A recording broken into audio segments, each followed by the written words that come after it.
In the year 1990, when the gaming world was dominated by jumping plumbers and intergalactic bounty hunters, one role-playing game dared to tell a darker, more profound story. It was a tale of magic, technology, and the very end of the world. This is the story of Crystalis, the hidden masterpiece that blended Zelda-style exploration with a gripping post-apocalyptic narrative. The saga begins in the distant future, long after a global thermonuclear war has laid waste to civilization. Humanity, now fearful of science's destructive power, outlaws technology and rebuilds society with the art of magic. But peace is fragile. A tyrannical sorcerer named Dragon revives forbidden science, aiming to conquer the world with an army of machines and mutated beasts. In a desperate stand, the world's wisest sages forge 4 elemental swords, the swords of wind, fire, water, and thunder, destined to unite into the ultimate weapon, Crystalis.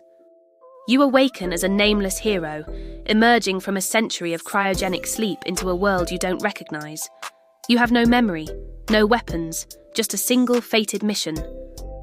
You are the one chosen to restore the world.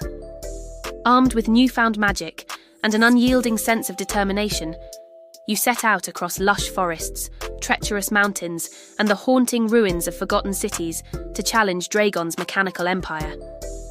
Throughout your epic journey, you must seek out and collect the 4 elemental swords.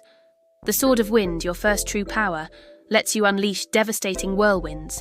The Sword of Fire allows you to melt enemies and incinerate barriers with scorching blasts. The Sword of Water can purify poisoned swamps and freeze your foes solid.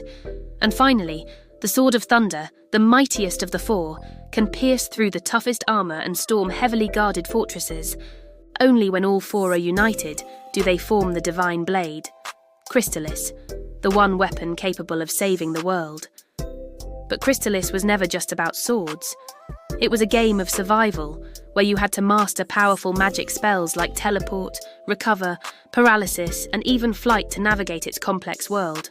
The game ingeniously combined RPG progression with fast-paced, real-time action, granting players the freedom to explore sprawling dungeons, bustling villages, and vast open maps. Every new spell or weapon you acquired unlocked another piece of the world, echoing the design of Metroid or Zelda, but with a richer, more atmospheric lore. In the end, you ascend to Dragon's floating tower to face him in a final, cataclysmic battle.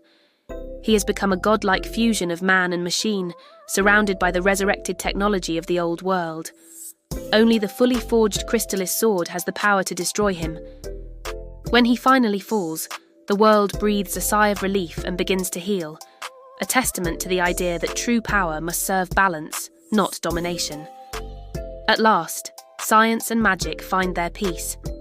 Crystalis became a cherished hidden gem, adored by dedicated NES fans, but often overshadowed by bigger, more famous titles. It saw a re-release for the Game Boy Color in 2000, and to this day, fans passionately call for a modern remake. Speedrunners, retro gamers, and lore enthusiasts continue to uncover its secrets, cementing Crystalis as a timeless treasure of post-apocalyptic fantasy. In a world rebuilt from ashes, one hero's journey proved that courage and balance can always outshine the darkness of destruction. This is the legend of Crystalis, a forgotten light that continues to shine, even after the end of the world.